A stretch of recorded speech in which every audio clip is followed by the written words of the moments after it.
Sa karne, hilig ko talaga yung mga parte mabuto. At sa isda naman yung matinik, katulad nga na sa ulo at buntot. Kung mapapansin nyo naman sa mga upload ko, ganto yung mga madalas ko niluluto.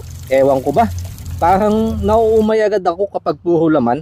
Gusto ko yung may sinisip-sip at dinudukot-dukot yung laman. Kaya hindi ko na pinalampas yung benta ni Sir Jemuel Alforge, kasamahan nating OFW dito sa Thailand na nagbebenta nga ng isda, ulo ng malasugi or marlin. Panalo nga to. Sumaglit lang ako ng tanglad pagkatapos ko itong linisan. Dahil nga nag-uulan, naisip ko itong masarap sa bawan. Saka ko lang ito pinakuluan kasama ng pampaalat na patis, kamatis, spring onion at sibuyas. At yung sabaw sakto lang para kumapit naman ng husto yung lasa. Sunod ko lang inilagay yung ulo ng isda. Total, kasya naman sa kasirola, minabuti kong buo na lang, huwag na itong hiwain. Mas masarap sa paningin. Saka ko lang iniwan para manalbos na sampalok dahil masarap ang sabaw kapag may asim, lalo na nga kung natural ang gagamitin. Talbos naman, buti na lang maayos na ang pasibol ng tanim kong kamote. Pwede nang bawasan. Saka ko lang ito hinugasan at isinama sa aking pinapakuluan. Dinagdagan ko na lang ng kaunting magic at saka siling haba. Hindi ko na ito tinakluban dahil hindi naman niyang kailangan ng mahabang pakuluan. At kung makikita nyo naman sa kulo pa lang, ang sarap ng tignan, yari na naman ang kaning bahaw. Sunod ko lang namang inayos yung aking lamesa. Nagpiga ng kalamansi para sa patis na aking sausawan at hinango yung isda para ito ay mapalamigan. Sunod akong yumuko upang magpasalamat sa Diyos para sa biyayang nasa aking harapan at nang sa ganon mabasbasan at magsilbing lakas sa aking pangatawan. Ito nga po ang aking mumunting handog ng mga pagkaing bukid kung aking tawagin. At kung nagustuhan mo din, baka hindi ka pa nakapagtanghalian, padala na lang ng kanin, sagot ko na ang ulam. Danaw kayo, mga nerd na po! Oh, maasim na lasa. Talagang to the hagod, mayang.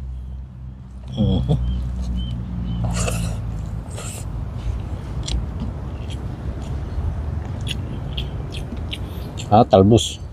Ano tayo?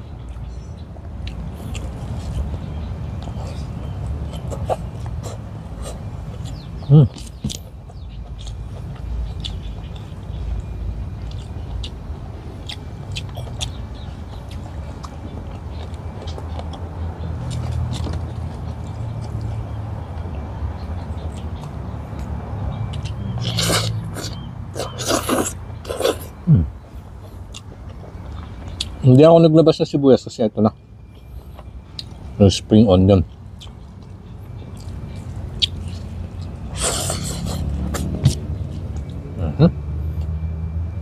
Okay, baba ko na ho, makikita na tayo.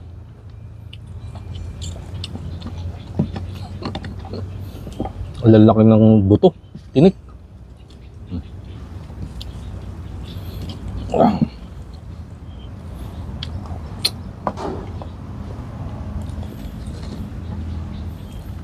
Uy, one of my favorite yung mata.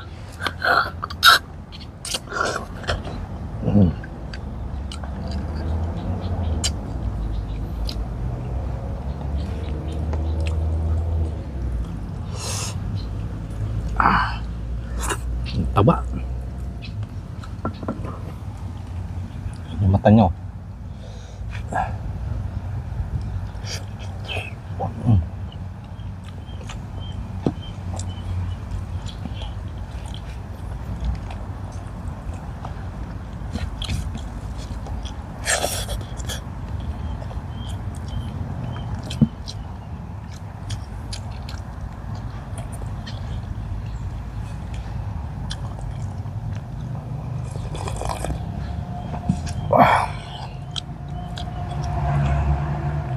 Iba talaga yung sabaw pag may asim. Tatanggal siya ng lansa at saka nakakapagpadagdag ng sakap.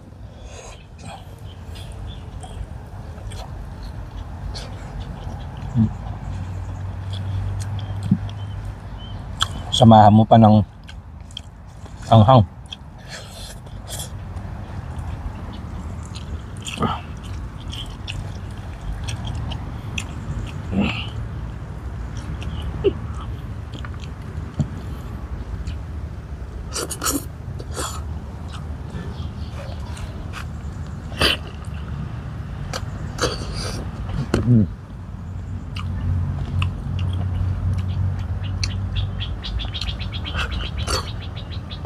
Napakataba.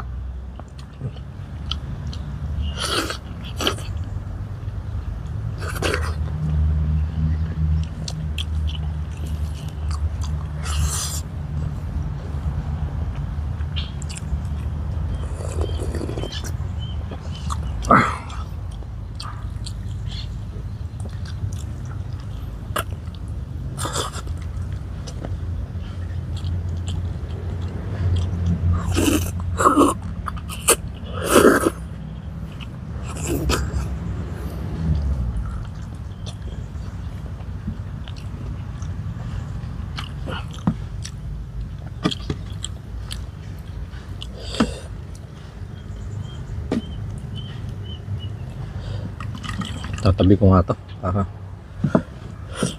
mas malinis yung lamesa.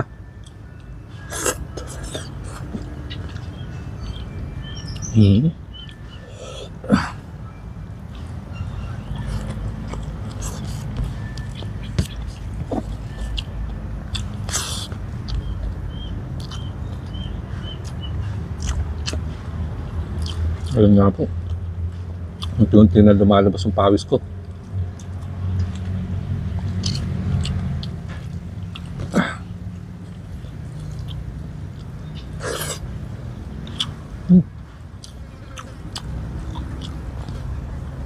Kahit mga tinik-tinik na ganyan, makakapal pa rin yung laman.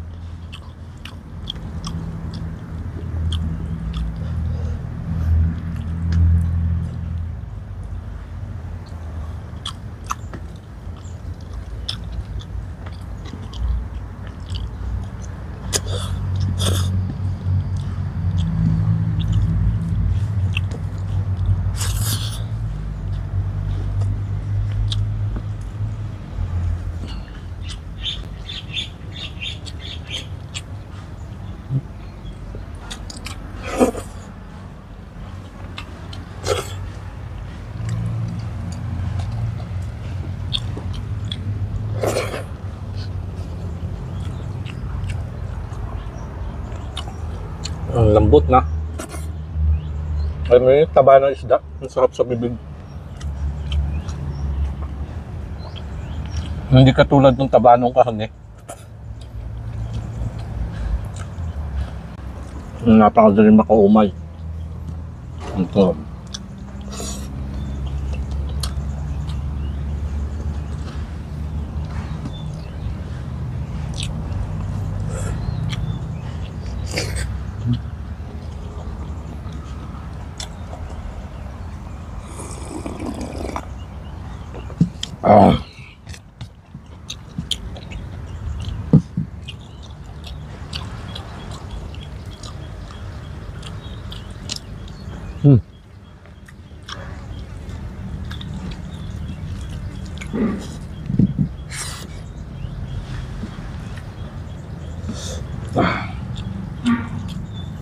Pag masarap po talagang pagkain, ganyan ako pag kumakain. Pag yung gusto ko, labas ko, tagaktak ang pawis.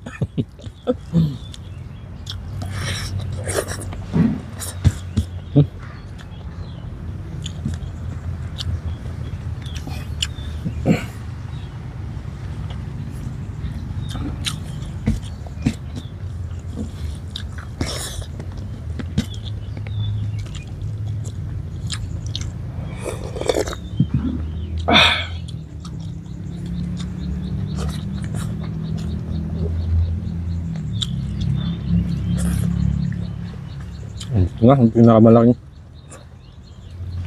buto niya.